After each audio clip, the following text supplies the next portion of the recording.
bienvenidos todos a este importante y primordial programa como lo es Evangelio de Cristo, Poder de Dios para Salvación. Quien les habla, su hermano en Cristo, José Segura. Y estamos agradecidos una vez más con nuestro Dios por permitirnos estar acá para compartir con ustedes la palabra del Señor, para que la iglesia de Cristo Jesús sea edificada en la verdad. Y es para mí pues un honor estar una vez más compartiendo acá con el grupo Evangelio de Cristo para llevar un mensaje fundamentado en la palabra de Dios. Hoy vamos a hablar un tema bastante interesante, un tema acerca de la comunión que debemos tener con Dios. Y para ello vamos a orar primeramente a Dios para que nos ayude, para que sea su sabiduría y no la sabiduría humana quien sea enfática en la predicación, sino que realmente la sabiduría de Dios es la que necesitamos, sea la que se exponga su palabra, sea que su palabra se predique eficazmente para que Dios soberanamente haga lo que tenga que hacer. Vamos a orar y darle gracias a Dios por este día y que nos ayude en esta exposición de su palabra. Eterno Dios, te damos gracias, Señor, por tu infinito amor y tu infinita misericordia que has tenido para con cada uno de nosotros. Te rogamos, Señor, que en este momento nos ayudes a exponer tu palabra. Te pedimos en el nombre de Cristo Jesús, Señor, que puedas abrir los ojos de nuestro entendimiento, que sea tu Santo Espíritu quien ilumine, Señor, nuestra mente para poder comprender, Señor, lo que está escrito y que podamos predicarla de una manera firme y correcta, Señor. Que no sean nuestros razonamientos humanos ni nuestra filosofía humanista quien se imponga, sino que seas tú, mi Dios, a través de tu Santo Espíritu, Señor, que ponga las palabras adecuadas en mi boca para que tu iglesia sea edificada en tu palabra y aquellos que no te conocen, Señor, puedan conocerte a través de la verdad, mi Dios. Por demás, estamos agradecidos por un día más que nos das. Estamos agradecidos, Señor, por el aire que respiramos. Estamos agradecidos porque podemos estar a cuentas contigo, Señor, reconociendo lo pecadores que somos y que sencillamente si no hubiese sido por tu gracia y por tu misericordia, Señor, nada ni nadie nos pudiera salvar de la ira que está por venir. Por eso te damos gracias a ti por la obra que Cristo Jesús hizo en la cruz para darnos esa salvación inmerecida. Por demás, Señor, te damos toda la gloria y toda la honra eternamente y por siempre. En el nombre de Jesús oramos a ti. Amén y amén. Bueno, mis hermanos, hoy vamos a hablar acerca de la comunión. Y para ello vamos a leer un pasaje en la primera epístola según San Juan. Primera epístola de San Juan, capítulo 1, y vamos a leer los versículos 5 y 6. Y leemos su palabra bajo la bendición de nuestro Dios, bajo la bendición de nuestro Salvador y Señor Cristo Jesús, y bajo la bendición del Espíritu Santo. Amén. Dice la palabra del Señor: este es el mensaje que hemos oído de Él y os anunciamos. Dios es luz y no hay ningunas tinieblas en Él. Si decimos que tenemos comunión con Él y andamos en tinieblas, mentimos y no practicamos la verdad. Amén y gloria a Dios por la palabra de nuestro Creador y Salvador. Mis hermanos, antes de que nosotros vayamos a abordar este tema, el cual le he colocado como título una pregunta retórica. Y es la siguiente. El título de esta predicación es: ¿tengo una verdadera comunión con Dios? ¿Tengo una verdadera comunión con Dios? Eso es una pregunta retórica que no solamente usted, mi querido amigo o creyente, debe hacerse, sino también cada uno de nosotros debemos hacernos. ¿Realmente tenemos una comunión con Dios? Eso es lo que vamos a desarrollar. Y para que nosotros podamos entender un poco acerca de esta epístola, vamos a hablar un poco acerca del contexto histórico del libro y un poco también del trasfondo histórico. ¿Qué era lo que estaba sucediendo para que podamos tener una mayor visualización y claridad? ¿Por qué entonces Juan, el apóstol, está haciendo mención a ciertas cosas que son de mucha importancia para cada uno de nosotros? Ahora, mis queridos amigos, ¿quién escribió esta epístola? Aunque el escritor no aparece en la epístola, debido al testimonio general y particularmente de algunos padres de la iglesia, como el obispo Policarpo de Esmirna, Ignacio de Antioquía y Papías, ellos dejan claramente fundamentado en sus escritos que esta epístola le perteneció o fue escrita por el apóstol Juan. Y de hecho, en sus escritos, Policarpo de Esmirna, se dice que muchos comentaristas hacen alusión de que Policarpo fue un discípulo de primera mano del apóstol Juan. Pero hay, mis queridos hermanos, hay evidencias, no solamente estos son evidencias externas que apuntan a que el escritor fue Juan, sino también hay una notable vinculación y evidencias internas que cuando nosotros examinamos, ¿verdad?, claramente el Evangelio de Juan con esta primera epístola, podemos encontrar un vocabulario muy semejante, ¿verdad?, que apunta claramente a que fue escrito por Juan.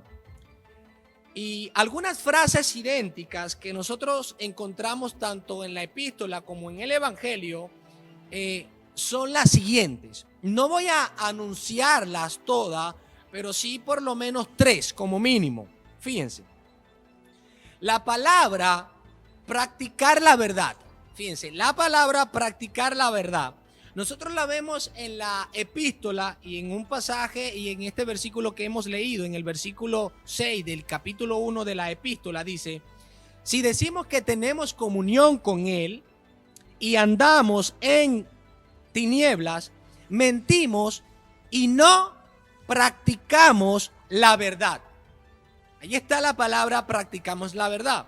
Pero esta palabra también nosotros la podemos encontrar cuando vamos al Evangelio según San Juan, capítulo 3, versículo 21, cuando dice: mas el que practica la verdad viene a la luz. Hasta allí me voy a detener. Fíjense que la palabra, la practica la verdad, tanto en la epístola como en el Evangelio, vemos esta similitud en el vocabulario. Otra palabra que nosotros podemos ver que aparece tanto en el Evangelio como en esta epístola es la frase hijo unigénito. Y fíjense que allí mismo en la epístola, en el capítulo 4, versículo 9, dice: en esto se mostró el amor de Dios para con nosotros, en que Dios envió a su Hijo unigénito al mundo. Esta es una frase, ¿verdad? O esta palabra hijo unigénito, que no solamente vemos aquí en esta epístola, sino que también nosotros en ese famoso y muy conocido capítulo 3 del Evangelio de Juan, versículo 16, cuando dice, porque de tal manera amó Dios al mundo que ha dado a su Hijo unigénito. Por lo tanto, aquí nosotros estamos viendo otra palabra que tanto en la epístola como en el Evangelio vemos esa similitud. Y una tercera palabra que voy a tocar, mis queridos amigos y hermanos que pueden vernos y escucharnos, es la palabra andar en tinieblas. Y esta palabra nosotros la vemos allí en el capítulo 2 de la primera epístola de Juan, versículo 11, cuando el autor dice, pero el que aborrece a su hermano está en tinieblas y anda en tinieblas. Esta frase, anda en tinieblas, nosotros también la vemos en el Evangelio según San Juan, en el capítulo 8, versículo 12, cuando el Señor dice, otra vez Jesús les habló diciendo, yo soy la luz del mundo. El que me sigue no andará en tinieblas. De modo que nosotros vemos un lenguaje similar y estas palabras que prácticamente son las mismas, tanto en la epístola como en el Evangelio, que estas evidencias internas apuntan claramente a que el autor es el mismo. Y de hecho, pues, esto nos ayuda a entender un poco más acerca de quién fue el autor de esta epístola que vamos a estudiar. Ahora, otra de las cosas que nosotros debemos entender cuando estamos hablando del contexto histórico de esta epístola es que debemos conocer quiénes fueron los destinatarios principales. Y de hecho, la epístola no nos da evidencia alguna de quiénes fue el destinatario o, en su otro caso, los destinatarios. Pero muchos comentaristas llegan a la conclusión y se cree que los destinatarios fueron las iglesias que se encontraban allá en Asia Menor. Y entre ellas nosotros las conocemos claramente porque las escrituras nos dan evidencia que estas iglesias que se encontraban en Asia Menor son Éfeso, Esmirna, Pérgamo, la iglesia de Tiatira, la iglesia de Sardis, la iglesia de Filadelfia y por último la iglesia de Laodicea. Y todo esto debido, mis queridos amigos, a que Juan se encontraba en la ciudad de Éfeso. Recordemos claramente que antes de una gran persecución, ¿verdad? Conducida por el emperador Domiciano, que aproximadamente entre el año 94 a 96 después de Cristo, ya finalizando el primer siglo, ¿verdad? Este emperador dio una gran persecución a los cristianos, en donde el apóstol Juan fue deportado o exiliado a la isla de Patmos. De hecho, antes de eso, Juan se encontraba en Éfeso. Por eso es que muchos comentaristas y eruditos llegan a la conclusión de que esta epístola es dirigida a todas las iglesias que se encontraban en Asia Menor. Y también nosotros vemos una gran familiaridad cuando leemos esta primera epístola, que estos destinatarios no eran desconocidos para el apóstol Juan. De hecho, cuando nosotros vamos al capítulo 2, versículo 1, nosotros vemos una frase en la cual nos habla de esa gran familiaridad que tenía Juan con sus destinatarios. Porque allí en el capítulo 2, versículo 1, dice, hijitos míos, estas cosas os escribo para que no pequéis. Yo quiero que usted preste atención allí a esa frase, hijitos míos. Es decir, expresando un cariño mutuo por estos destinatarios. Y de hecho más adelante, en el versículo 12 del mismo capítulo 2, el autor dice: os escribo a vosotros, hijitos. Es decir, hay una fuerte evidencia, ¿verdad? Que nos hace entender que estos destinatarios eran conocidos por el apóstol Juan. Ahora, siguiendo un poco más con el contexto histórico del libro, mis queridos hermanos, esta epístola, ¿verdad?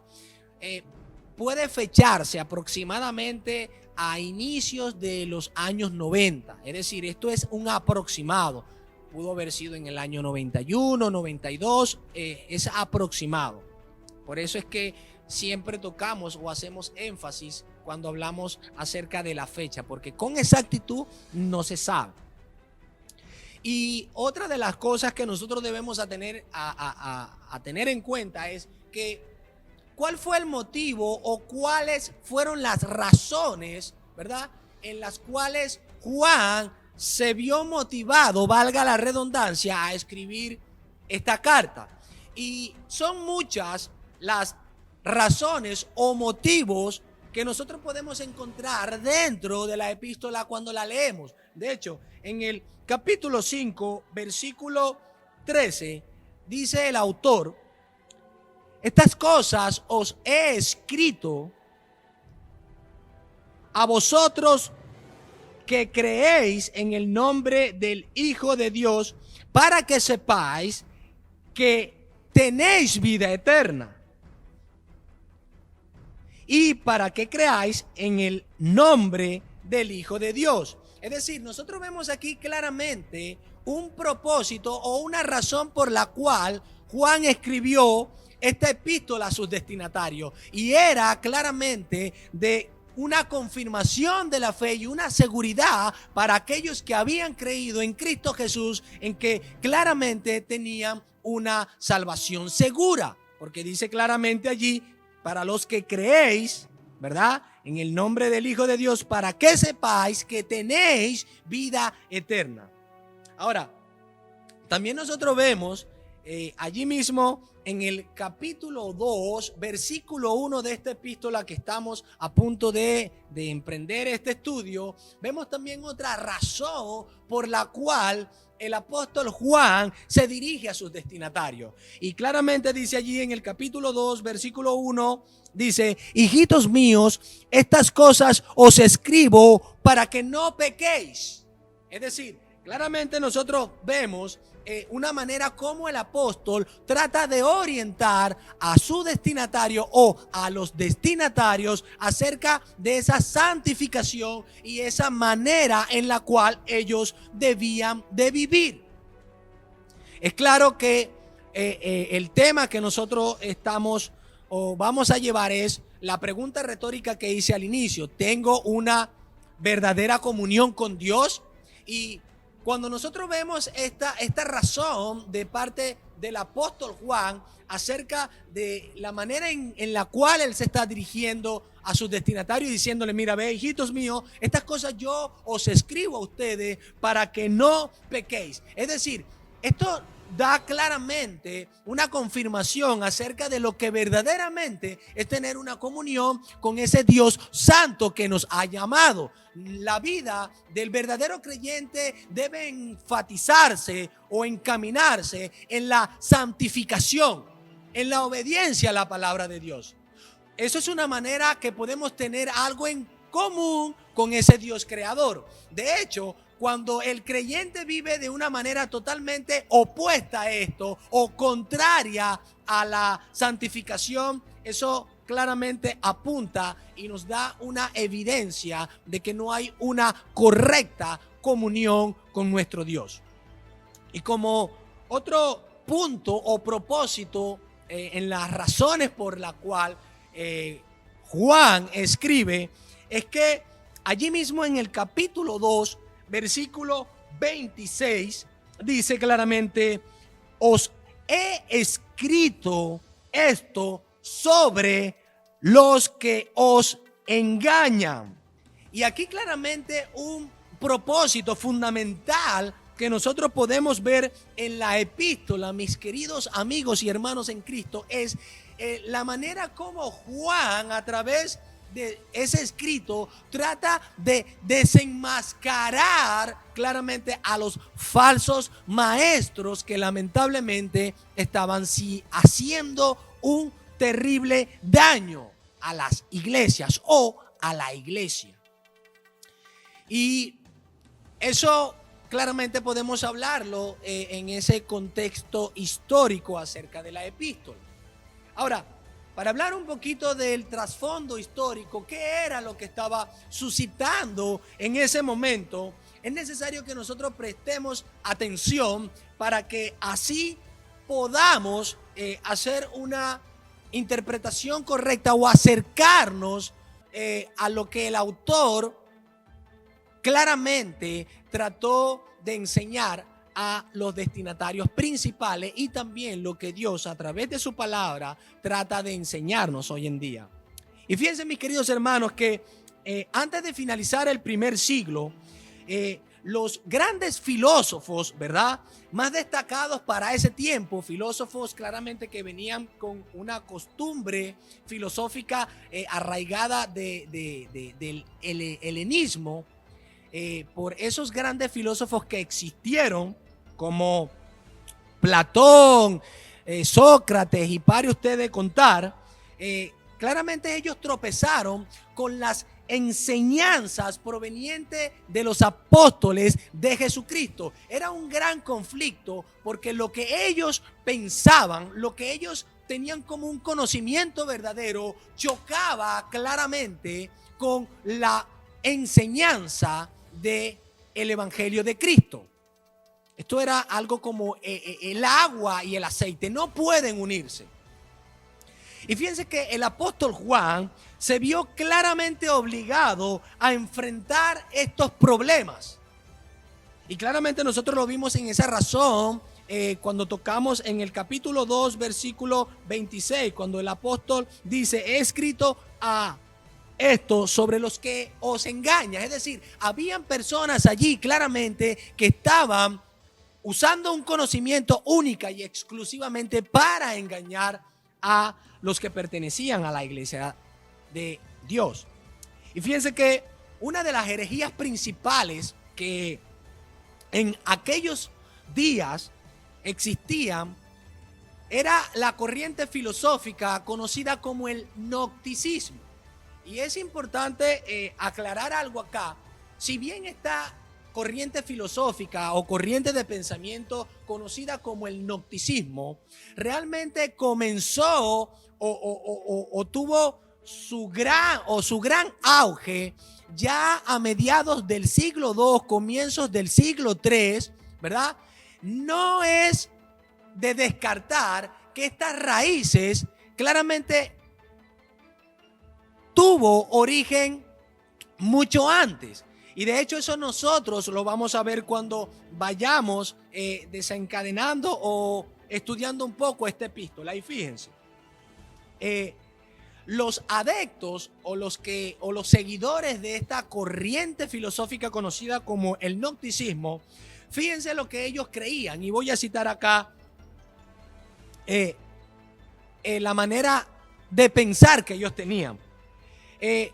Sus adeptos decían que el cuerpo humano, mis queridos amigos, era malo.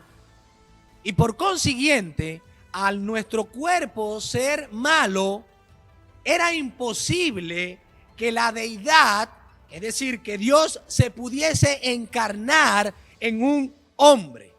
Es decir, Dios no pudo encarnarse. Porque la deidad no puede unirse a un cuerpo material.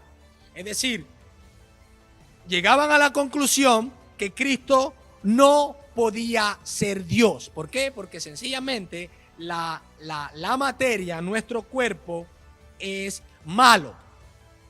Y fíjense que esa creencia, mis hermanos, que tiene sus raíces desde ahí y en mi opinión personal, creo que esas raíces han sido desde mucho antes, pero que tuvieron su auge, claramente, como ya lo hemos manifestado ya a mediados del siglo II, principios del siglo III. Fíjense que esta creencia va en contra con lo que las mismas escrituras dicen. Y el apóstol Juan nos enseñó claramente, o nos enseña allí en el capítulo 4, versículo 1 y 2 lo siguiente. Voy a leerlo en la versión Reina Valera. Y dice Juan: amados, no creáis a todo espíritu, sino probad los espíritus si son de Dios. Porque muchos falsos profetas han salido por el mundo. Versículo 2. En esto conoced el Espíritu de Dios. Todo espíritu que confiesa que Jesucristo ha venido en carne es de Dios. Nosotros estamos viendo acá cómo el apóstol Juan está haciendo un énfasis imperativo cuando dice: mira, conoced. Si ustedes realmente quieren conocer quién realmente tiene el Espíritu de Cristo, quién aquel tiene el Espíritu de Dios, bueno, claramente se hace evidencia porque todo espíritu que confiesa que Jesucristo ha venido en carne es de Dios. ¿Por qué? Porque claramente la humanidad de Cristo se estaba poniendo en tela de juicio. Ellos no creían que Dios pudo haberse encarnado. Ellos no creían que Dios pudo encarnarse en un hombre. Y esto lamentablemente va en contra de lo que el mismo apóstol Juan está enseñando. Por ende, mis hermanos, fíjense que el gnosticismo, al enseñar que el cuerpo material era malo, ellos también llegaban a otra conclusión. Fíjense que es su conocimiento, de ahí es donde viene la palabra gnosticismo, ¿verdad? Ellos tenían un conocimiento que como el cuerpo era malo, ellos llegaban a una conclusión de que el espíritu, ¿verdad?, era bueno. Es decir, no importa lo que tú pudieras hacer, tú podías pecar absolutamente, total, eso era algo que iba a afectar única y exclusivamente tu cuerpo, pero no tenía absolutamente nada que ver con el espíritu. Ahora, cuando nosotros vemos estas enseñanzas y nosotros la pasamos al filtro, a la luz de la Biblia, ¿realmente eso es así? Es decir, usted tiene toda la libertad, hermano cristiano. Voy a hablarle a ustedes, hermanos creyentes.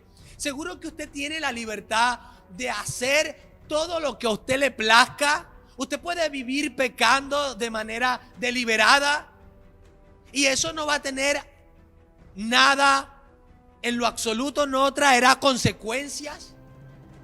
Mis queridos hermanos, escuche algo. Antes de nosotros llegar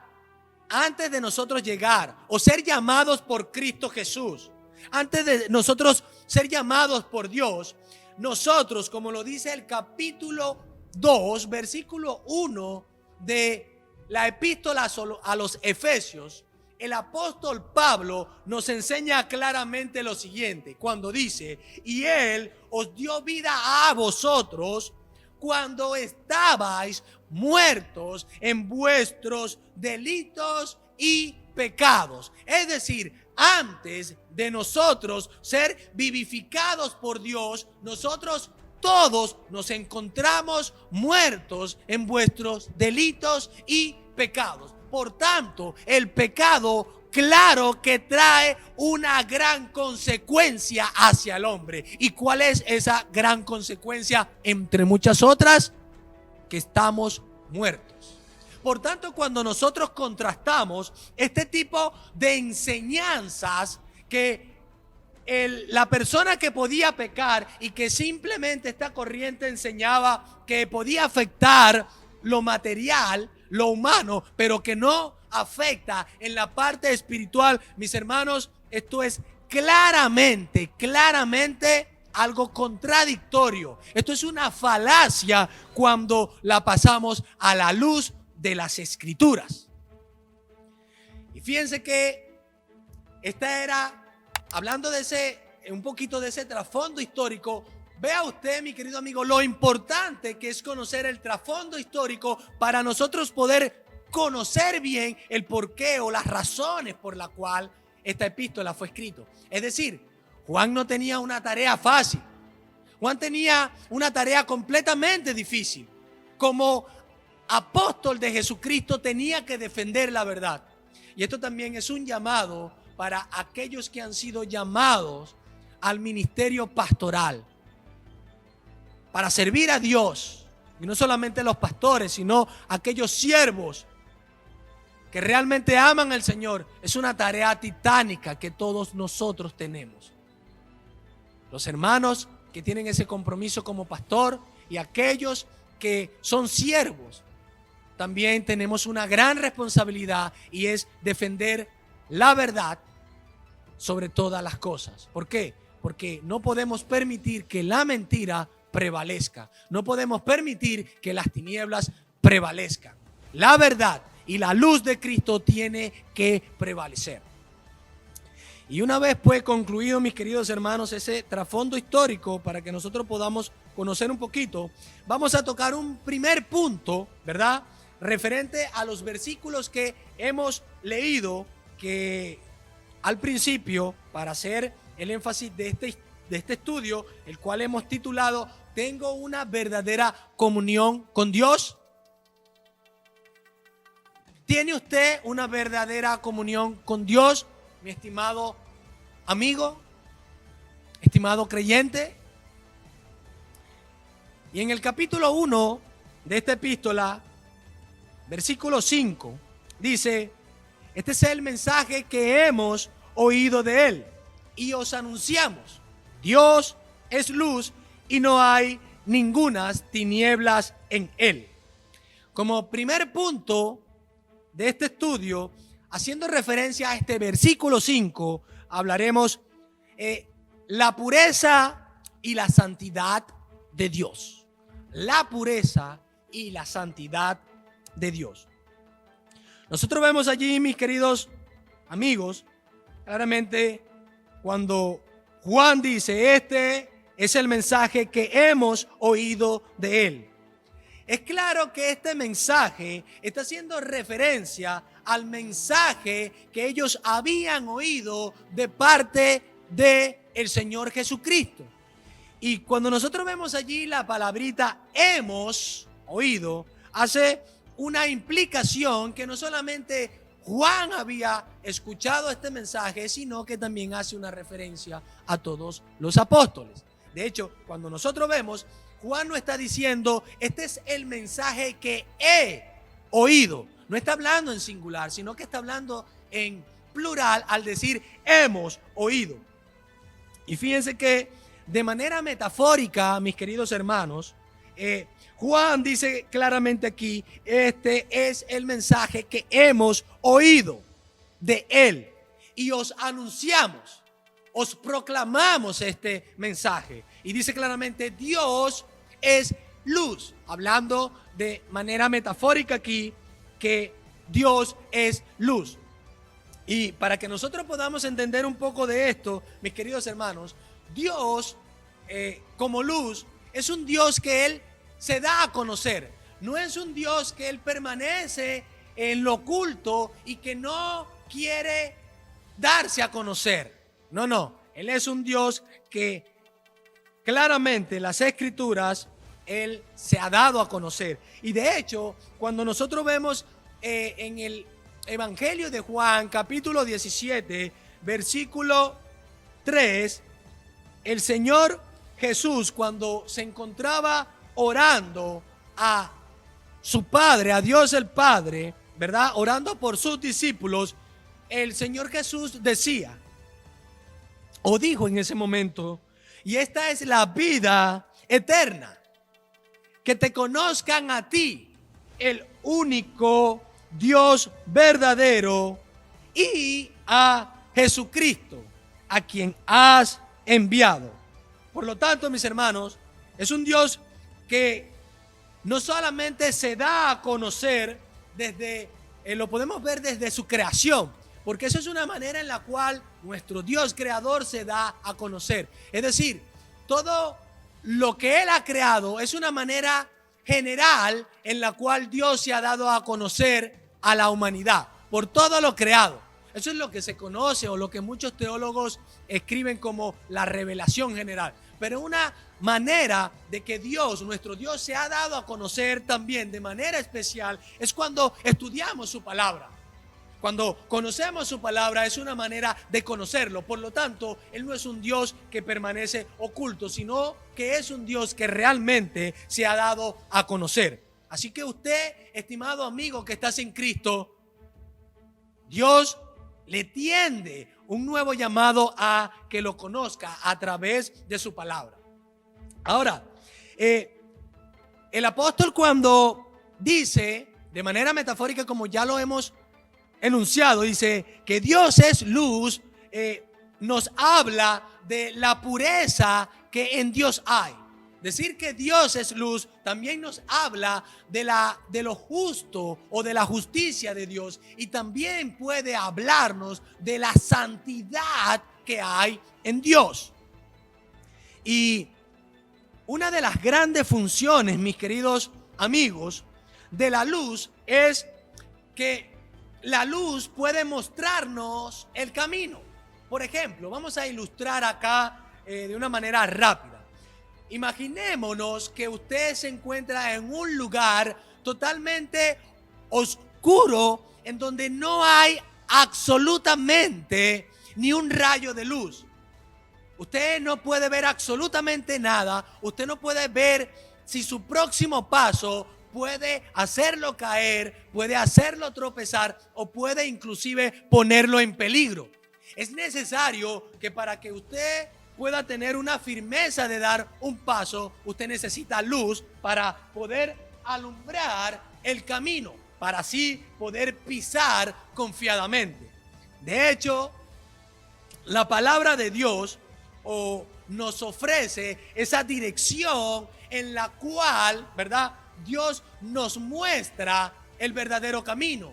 Y de allí que el salmista, en ese salmo muy conocido por nosotros, en el Salmo 119, versículo 105, el salmista dijo: lámpara es a mis pies tu palabra. Es decir, el salmista aquí está reconociendo claramente, ¿verdad?, que la palabra de Dios es esa lámpara a sus pies.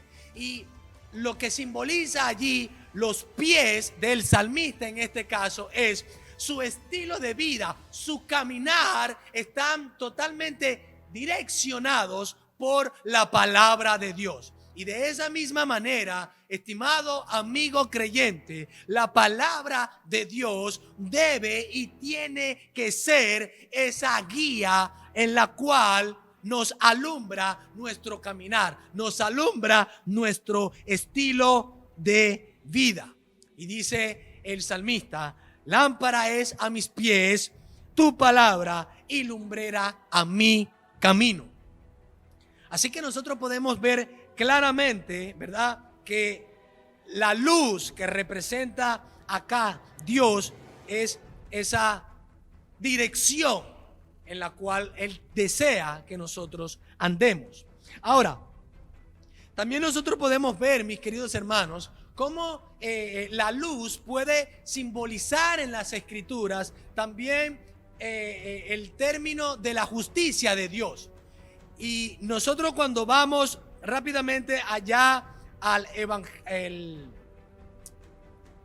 al profeta Isaías, capítulo 5, versículo 20, fíjense lo que dice el profeta Isaías hablando acá a su pueblo cuando dice: ay de los que a lo malo dicen bueno y a lo bueno malo, que hacen de la luz tinieblas y de las tinieblas luz. Y termina este versículo, que ponen lo amargo por dulce y lo dulce por amargo. Es decir, mis queridos amigos, lo que está dando evidencia acá el profeta es que el pueblo de Israel, lamentablemente, ellos habían confundido o de una manera desvirtuado lo que era la justicia de Dios. Dios claramente le había dado una ley al pueblo de Israel por la cual ellos debían encaminarse, pero lamentablemente ellos, al decir que, como lo dijo el profeta, a lo bueno, ¿verdad? Y a lo bueno malo, es decir, ellos le decían a lo bueno malo. Su caminar era totalmente contradictorio. Cuando el profeta dice, y que hacen de la luz tinieblas, es decir, su caminar no era conforme a la palabra de Dios, sino que su caminar, lamentablemente, era un caminar lleno de injusticia. Pero ellos mismos, a ese caminar lleno de injusticia, querían decirle que era bueno. Ese caminar de tinieblas, ellos querían decirlo, no, eso es un caminar de luz. No se confunda, mi querido amigo. Esa es una manera clara y contundente de la manera como Dios es. Dios es un Dios infinitamente puro. Dios es un Dios infinitamente justo. Y claramente es un Dios infinitamente santo. Y de allí nosotros lo vemos en la última porción del versículo 5 de la primera epístola de Juan, cuando dice claramente, y no hay ningunas tinieblas en él. Es decir, claramente aquí lo que Juan está exponiendo es de la perfección de Dios, al decir que no hay ningunas tinieblas en él. Está hablando absolutamente de la pureza que hay en Dios y de la santidad infinita, absoluta que hay en Dios. Mis queridos amigos, si hubiese algo de tinieblas en Dios, y recordemos que la palabra tinieblas hace referencia a todo lo contrario de la luz, es decir, la palabra tinieblas hace énfasis o representa al engaño, representa a la impiedad, representa a la mentira y representa también en ciertas ocasiones a la injusticia. Decir que en Dios hay una pizca de engaño, hay una pizca de injusticia, hay una pizca de mentira, mis hermanos, eso claramente hablaría de un Dios que no es perfecto. Y mucho menos hablaría de un Dios que es absolutamente santo. Por lo tanto, mis hermanos, aquí lo que está hablando claramente el apóstol es que en Dios claramente hay absoluta pureza y absoluta santidad. Y lamentablemente esta corriente filosófica que ellos andaban de acuerdo a su conocimiento o a su presunto conocimiento queda echada por tierra cuando la misma palabra de Dios nos enseña que nuestro Dios es absolutamente perfecto, absolutamente santo. Y fíjense, mis queridos hermanos, vamos a pasar ahora al segundo punto, haciendo énfasis en el versículo 6. Y el segundo punto lleva como título la falsa pretensión de una verdadera comunión con Dios. El versículo 6, la falsa pretensión de una verdadera comunión con Dios. Y leemos el versículo 6 cuando el apóstol dice, si decimos que tenemos comunión con Él y andamos en tinieblas, mentimos y no practicamos la verdad. Fíjense que el apóstol Juan acá, mis queridos amigos y hermanos que nos pueden sintonizar y que nos escuchan, fíjense que el apóstol Juan usa aquí una frase o una conjunción, ¿verdad?, condicional. Es decir, la palabrita allí sí está expresando una condición acerca de la real comunión con Dios. Si decimos que tenemos comunión con Dios, es decir, si se cumple claramente esta condición, y hablar de tener comunión con Cristo, hablar de tener comunión con Dios, mis queridos hermanos, implica una manera de vivir así como Cristo vivió o como Cristo anduvo. Y de hecho, el mismo apóstol en el capítulo 2, versículo 6, enseña esta gran verdad cuando dice: el que dice que permanece en él, es decir, el que dice que permanece en un presente continuo en Cristo, debe andar, ¿verdad?, como él anduvo. Es decir, debe tener un estilo de vida como Cristo. Ahora, una aplicación acá rápidamente. Mis queridos hermanos en Cristo, a ti me voy a dirigir primeramente. Tú y yo, ¿tenemos nosotros este mismo comportamiento, este mismo estilo de vida que Cristo tuvo? ¿Permanecemos nosotros en Él, viviendo como Él vivió? Esto es algo para que tú y yo reflexionemos. Porque si nosotros claramente decimos, que tenemos comunión con Él, y fíjense que el apóstol Juan allí comienza a añadir, ¿verdad?, para darnos una claridad acerca del texto cuando dice: y andamos en tinieblas. Es decir, el tener un comportamiento contrario a lo que Dios establece en su palabra, y que esto se muestra en nuestro estilo de vida, mis hermanos, resulta en una mentira. Un estilo de vida que no es congruente a lo que Dios demanda en su palabra, mis hermanos, es vivir engañado. Y de hecho, mis queridos hermanos, la palabra allí, ¿verdad?, cuando dice andamos, la palabra allí andar, que viene del griego peripateo, lo que nos da a entender es una manera de cómo caminamos. Es decir, la manera como caminamos, lo que está haciendo referencia es al estilo de vida que nosotros tenemos. Esto implica la manera en la cual nosotros nos conducimos. Y es interesante ver claramente que esta manera de andar, ¿verdad?, que se relaciona estrechamente con el estilo de vida, esta filosofía o esta corriente de pensamiento que comenzó a hacer mucho daño allí, había penetrado tanto en la iglesia que inclusive dentro de ella, dentro de esa iglesia, muchos habían apostatado, muchos se habían apartado de la verdad.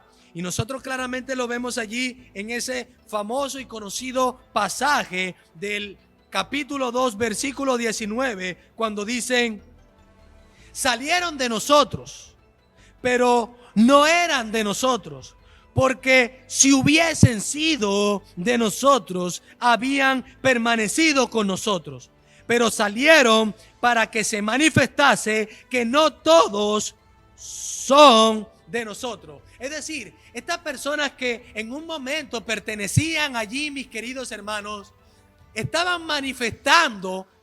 La pregunta es: ¿y cómo estaban manifestando ellos que no eran de Cristo?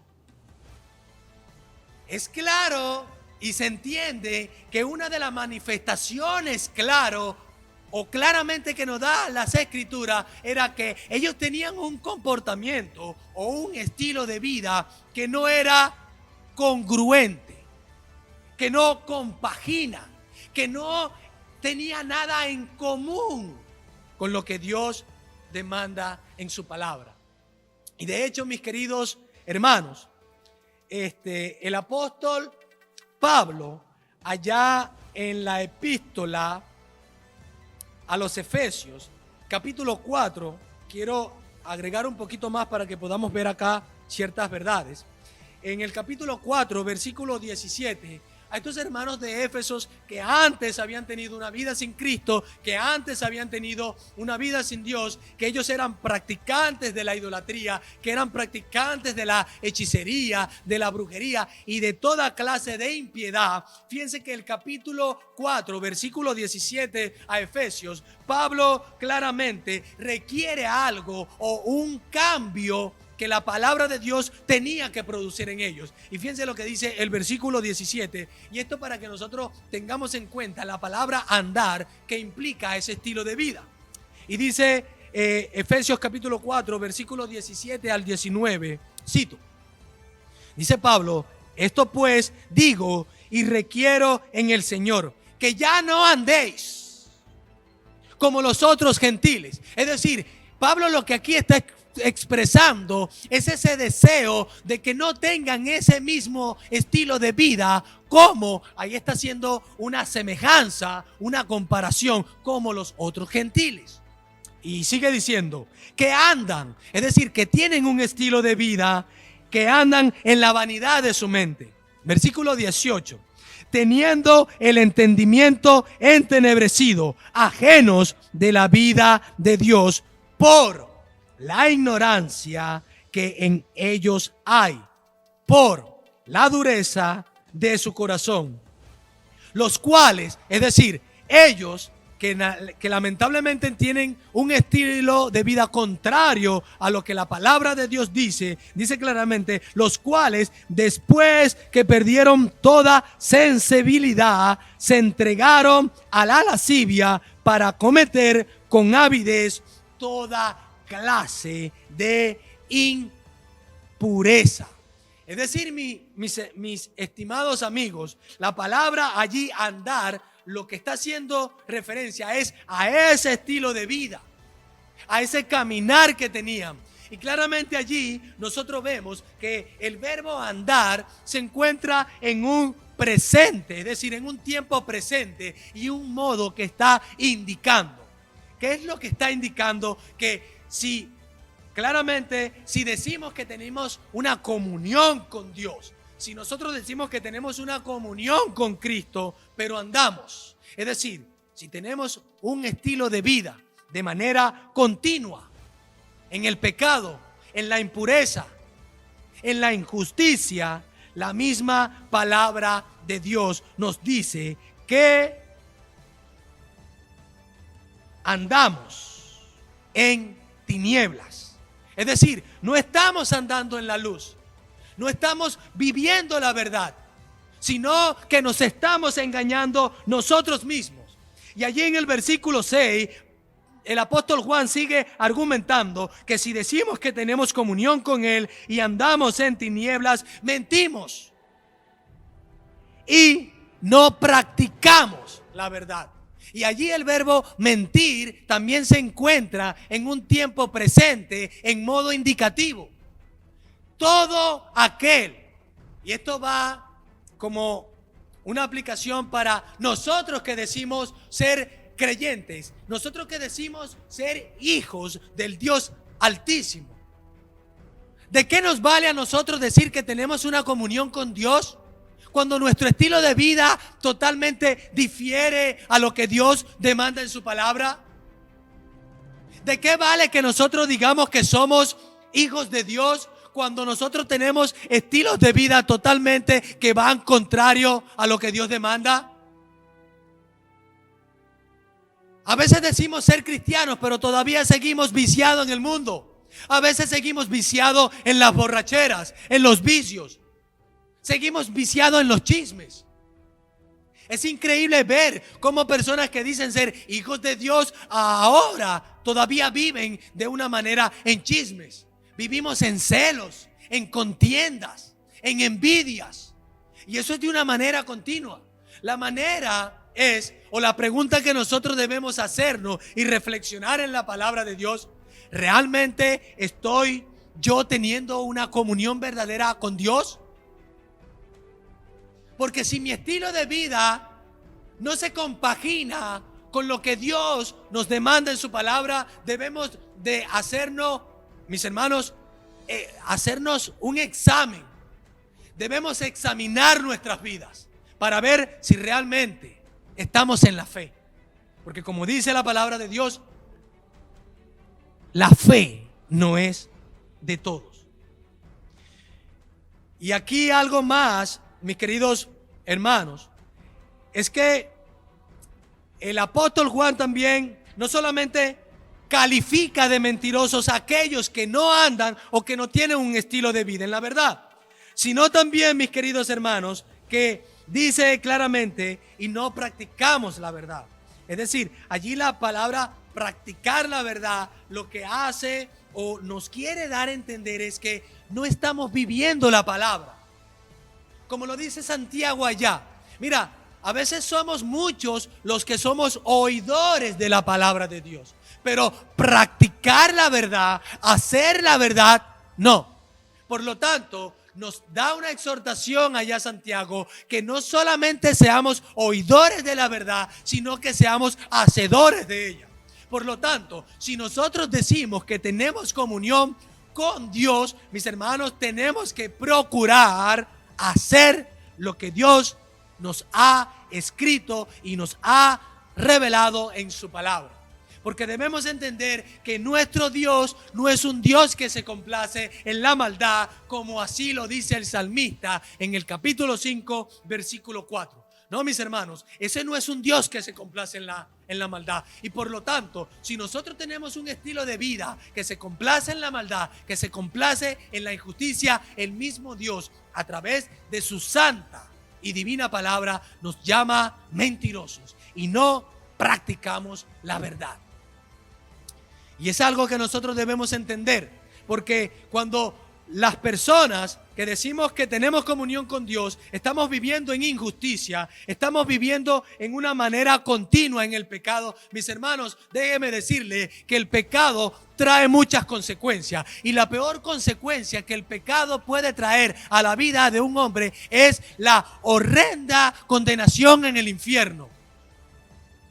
Y para que nosotros podamos entender lo que el pecado causa en nuestra vida, y estimado creyente y amigo que está sin Cristo, cuando vivimos en una manera continua, viviendo en el pecado, eso rompe la comunión que nosotros decimos tener con Dios. Y de allí quiero leerle, ya para ir culminando, un pasaje, pero en la versión nueva versión internacional, del capítulo 57, que el profeta Isaías dice, versículo 59 en la versión NBI dice: la mano del Señor no es corta para salvar, ni es sordo su oído para oír. Versículo 2: son las iniquidades de ustedes las que los separan de su Dios. Son estos pecados los que lo llevan a ocultar su rostro para no escuchar. Mis queridos hermanos, son nuestros pecados que realmente traen como consecuencia el que Dios claramente, no es que Dios se quiera alejar, es que nosotros, producto del pecado, nos alejamos, y el pecado rompe la comunión con nuestro Dios. Por eso es que esa pregunta que hicimos, o que hemos dado título a este mensaje, ¿tengo una verdadera comunión con Dios? Porque si vivimos pecando, esa comunión se ha roto. Y para que se vuelva a restablecer, es necesario que nosotros vengamos en arrepentimiento y vayamos a aquel que es justo, aquel que puede perdonarnos, y nosotros confesemos nuestros pecados, y que realmente Dios pueda perdonarnos, porque Él es justo. Por lo tanto, el llamado es a ti, hermano creyente, a que vengas y confieses tu pecado. Y tú, amigo que estás sin Cristo, ven a la única fuente de la verdad. Ven, porque Él puede darte vida eterna. Ven, porque en solamente gracias a Cristo nosotros podemos tener una comunión con nuestro Dios. Que Dios te bendiga grandemente.